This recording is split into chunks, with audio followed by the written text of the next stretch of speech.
हनुमान जी अशोक पेड़ के ऊपर बैठे छिपे। रामचरण में निपुण त्रिजटा ने राक्षसनियों को तो भगा दिया, सपना सुनाकर राक्षसनियां चली गईं, लेकिन माता जानकी जी का दुख कम नहीं हुआ। हाथ जोड़ करके माता जानकी त्रिजटा से कहती है, त्रिजटा सन बोली कर जोरी, मातु विपत्ति संगनि ते मोरी। त्रिजटा, तुम हमारी विपत्ति की साथी हो। मां सीता त्रिजटा से पूछती है कि हमारी विपत्ति की निवृत्ति कैसे हो। तो त्रिजटा बोली, आप बताओ। जानकी माता बोली, एक काम करो, आग ले आओ। आग किस लिए? अगर हमें आग मिल जाए ना, अब हम रहना नहीं चाहते, हम मर जाना चाहते, कहीं से आग ले आओ। त्रिजटा बोली, माता रात को लंका में आग कहां मिलेगी, सुबह मिलेगी। हनुमान जी ऊपर बैठे बैठे मन ही मन बोले, माता जी सुबह तक का इंतजार करो, आपको अभी थोड़ी सी आग नहीं मिल रही, सुबह तक इंतजार करो, लंका में आग ही आग रहेगी। मन ही मन हनुमान जी ऊपर बैठे। माता जानकी विरहाग्नि में है। विरह अग्नि में जल रही थी। तब हनुमान जी ने सोचा कि माता जानकी जी की व्यथा को कैसे मिटाएं। और देखो एक बात बोले, किसी को विरह व्यथा सता रही हो तो भगवान की कथा ही विरह व्यथा से उसको संतावना दे सकती है। भगवान की कथा ही उसके हृदय को शांति पहुंचा सकती है। किसी ने हनुमान जी से पूछा कि आप ऊपर क्यों बैठे? हनुमान जी बोले, माता भूपर है सो हम ऊपर हैं। माता जानकी भूपर है इसलिए हम ऊपर हैं। लेकिन ऊपर क्यों बैठे? हनुमान जी बोले कि हमें कथा करनी है और कथा सुनानी है तो कथाकार को ऊपर ही बैठना पड़ता है। कथाकार ऊपर होता है, श्रोता नीचे होते हैं। अच्छा, तो कथा किसको सुनानी है? बोले माता जानकी जी को। किस पेड़ के ऊपर बैठे? हनुमान जी बोले अशोक पेड़ के ऊपर। तो बोले इस पेड़ का महत्व क्या है? हनुमान जी बोले नाम तो अशोक है लेकिन शोक ही शोक है।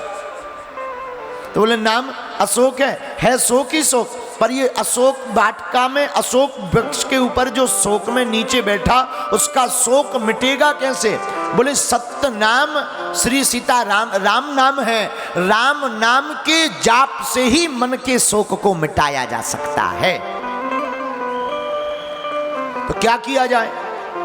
हनुमान जी बोले एक उपाय है। बोले क्या? हनुमान जी मन ही मन सोचते मुद्रिका डाल दें। और जैसे ही हनुमान जी ने मुद्रिका डाली और मुद्रिका को देखा तो मुद्रिका में लिखा था राम। माता जानकी जी ने ली मुद्रिका और पढ़ा राम। हनुमान जी ऊपर बैठे बैठे बोले बन गया काम। मां ने अपने मुख से कहा राम, अब बन गया काम। अच्छा, काम क्या बन गया? अगर कोई दिक्कत में हो, परेशान हो, बहुत चिंता हो, जो प्रभु के नाम को अपने मुख से ले लेता है उसका फिर बिगड़ा हुआ हर काम बन जाता है। हनुमान जी बोले अब तो बन गया काम। आहा, किसी ने कहा कि आप कथा सुनाने वाले हो और यहां अशोक वाटिका में पेड़ के ऊपर बैठे हो, पर छिपकर क्यों बैठे? हनुमान जी बोले लंका में अगर कथा करनी हो तो छिपके ही करनी चाहिए। वहां उजागर करेंगे तो व्यासपीठ लेके ही भाग जाएंगे। राक्षस करने थोड़ी देंगे। बोलो जय सिया राम। जोर से बोलो, और जोर से बोलो, और जोर से बोलो।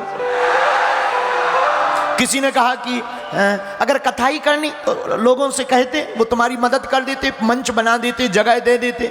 हनुमान जी बोले यहाँ जगह स्वयं खोजी जाती है। यहाँ देने वाला है कोई, लेने वाले हैं सब, खाने पीने वाले हैं, पीने खाने वाले लोग हैं। कोई देने वाला थोड़ी है। इसलिए हनुमान जी बोले हमने खुद जगह खोज ली और पेड़ के ऊपर बैठ गए। धन्य है हनुमान जी, कितने विनम्र हैं हनुमान जी, धन्य है। हनुमान जी कहते हैं मां मूल जड़ में बैठी इसलिए हम ऊपर बैठे। और बात बहुत अच्छी है, जिसके हृदय में मां और महात्मा यानी गुरुदेव का प्यार रहता है वो हमेशा ऊपर होता है। हनुमान जी ने माता जानकी जी को कथा सुनाई। कथा कैसी?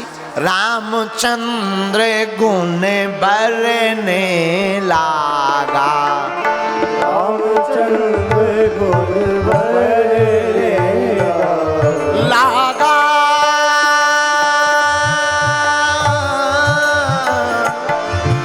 राम जी के गुणानुवादों को गाने लगे हनुमान जी।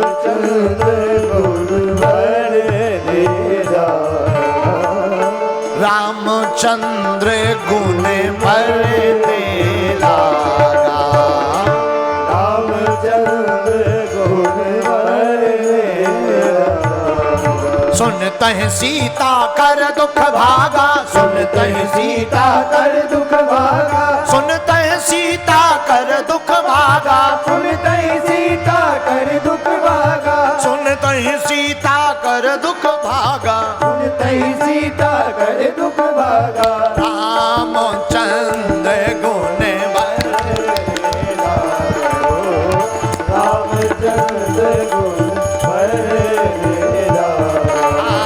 श्री राम जय राम जय जय राम, श्री राम जय राम जय जय राम, श्री राम जय राम जय जय राम। आहा, हनुमान जी कथा सुनाने लगे ऊपर से, माता जानकी जी सुनने लगी, बड़ी आनंद में भर गई। अरे भैया इतनी मीठी कथा, आहा, लागी सुने श्रवण मन लाई। देखो एक बात बोले, अमृत होता ना, अमृत मुख से पिया जाता है, लेकिन कथा अमृत को कानों से पिया जाता है। कहां से पिया जाता? बोलो ना, कानों से पिया जाता। मन लगाकर कथा को सुनना चाहिए। कई लोग मन लगाकर नहीं सुनते, ना भी लगे तब भी सुनना चाहिए। मन ना भी लगे कोई दिक्कत। जैसे रेलगाड़ी होती है ना, रेलगाड़ी में महाराज जी मन लगे या ना लगे, पर रेलगाड़ी का ड्राइवर नहीं पूछता तुम्हारा मन लग रहा हो तो चलाएं, है? वो तो चल पड़ता है, मन लगे या ना लगे स्टेशन पर पहुंच करके ही रहोगे। ऐसे ही कथा में मन लगे या ना लगे, आप कथा में बैठ जाओगे तो परमात्मा के चरणों पर पहुंच करके ही मानोगे। धन्य है। जैसे ही कथा सुनाना शुरू, हम समझ गए तुम्हारे फोटो वाले आओ। आधे से ज्यादा लोग तो सामने इसलिए बैठते हैं कि हमारा फोटोवा बढ़िया आ जावे हो। तो हनुमान जी की कथा, लेकिन यही बहुत है, फोटो के चक्कर में सही कम से कम बैठे तो हो। बाकी छिंदवाड़ा का आदमी होता बहुत खतरनाक। एक बार एक छिंदवाड़ा के आदमी को फांसी की सजा हुई, फांसी की, टिल्लू गुरु को फांसी की। उसने मर्डर किया, जज ने फांसी की सजा सुनाई। बोले अंतिम इच्छा है तुम्हारी कोई? बोले जज साहब अंतिम इच्छा ना सुनो, लटका दो। जज साहब बोले नहीं नहीं नहीं, वो तो नियम है, जो अंतिम इच्छा हो बोलो, हम पूरी करेंगे। छिंदवाड़ा का आदमी घाटे का काम कभी करता नहीं है। बोला जज साहब तो ऐसा है, जब नहीं मान रहे तो हम अपनी अंतिम इच्छा बताए देते हैं। बताओ भैया। जज साहब हमारी अंतिम इच्छा है कि हमारी जगह तुम लटक जाओ। हाँ, हाँ। उसी दिन से जज साहब ने इस्तीफा दे दिया कि छिंदवाड़ा के लोगों से कौन जीते। तो भैया भगवान की कथा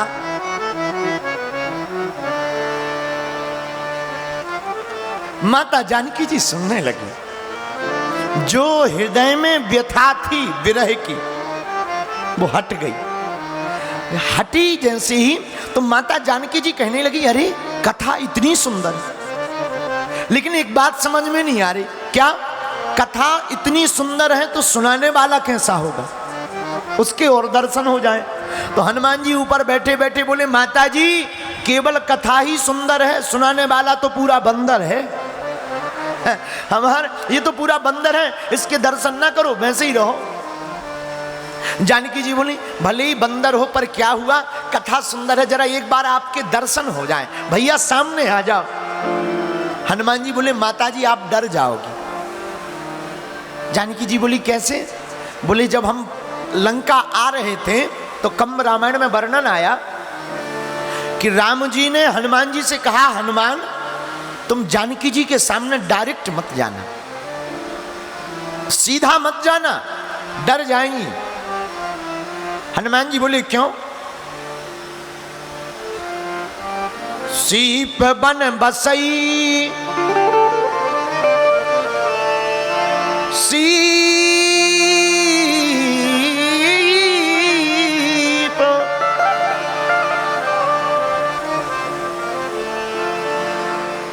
माता जानकी जी चित्र में बने हुए बंदर को देखकर डर जाती थी। जब अयोध्या आई तो चित्र लिखित कपि देख डराती। एक दिन चित्र में बंदरों को देख लिया, जानकी जी डर गई, कौशल्या माता के पीछे जाकर छिप गई।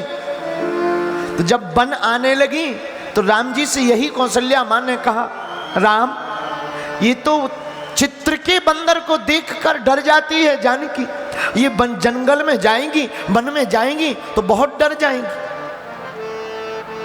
तो मां हमें राम जी ने बता दिया था कि आपके सामने हमें डायरेक्ट नहीं जाना है, कहीं आप डर ना जाओ। जानकी जी बोले, जानकी जी कहती, अब नहीं डरेंगे, आ जाओ सामने। और इतना कहते ही तब हनुमंत निकट चली गयऊ, तब हनुमंत निकट चली गए। हनुमान जी नजदीक चले। हनुमान जी नजदीक गए पर माता जानकी जी को भरोसा नहीं हुआ, लगा रावण है, छल करके आया है। तो हनुमान जी ने एक उपाय किया, कपि के बचन सप्रेम सुनी, उपजा मन विश्वास। जानकी जी को भरोसा तब हुआ जब हनुमान जी ने सप्रेम वचन कहे।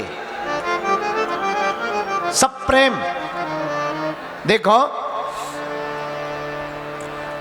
भक्ति प्रेम पर तब भरोसा करती है जब आंखों से पानी आ जाए। वाणी से भक्ति नहीं होती, आंखों के पानी से भगवान की भक्ति बता दी जाती है। कई लोगों की वाणी तो बोलती है पर आंखों का पानी नहीं बोलता, लेकिन भक्त वही है जिसकी वाणी कम बोले, आंखों का पानी ज्यादा बोले। जिसे एक बार जीवन में प्रभु का प्यार मिलता है, उसे बस आंसुओं के हार का उपहार मिलता है? जिसे भगवान से प्रेम हो जाता, उसकी आंखें तो तरसती रहती। अखियां अखियां हरि दर्शन की प्यासी, अखियां हरि दर्शन की प्यासी। मीरा का हुआ क्या? मीरा का हाल यही तो हुआ। जोगन बनकर मीरा डोले, मुख से ये श्याम श्याम बोले। मीरा श्याम श्याम बोलती, जोगन बनती, जिसे परमात्मा से प्रेम हो जाता है मेरे पागलों, उनकी आंखों से आंसू सदा बहते हैं प्रभु को लेकर के। प्रभु देखो, एक बात बोले, जिसका प्रेम बहुत गहरा होता ना, उससे पर बात कम होती, आंखें ज्यादा बात करती, आंखों ही आंखों में बात होती। जिससे प्रेम हो, आंखों ही आंखों में बात होती है, और जिससे नाराज हो भाई इतनी बात होती है कि आंखें देख नहीं पाती, पर बात होती है। हनुमान जी कपि के वचन सब प्रेम सुन, हनुमान जी के प्रेममय वचनों को सुनकर माता जानकी जी समझ गई क्या, आहा हा, अरे यह राम जी के ही दास हैं,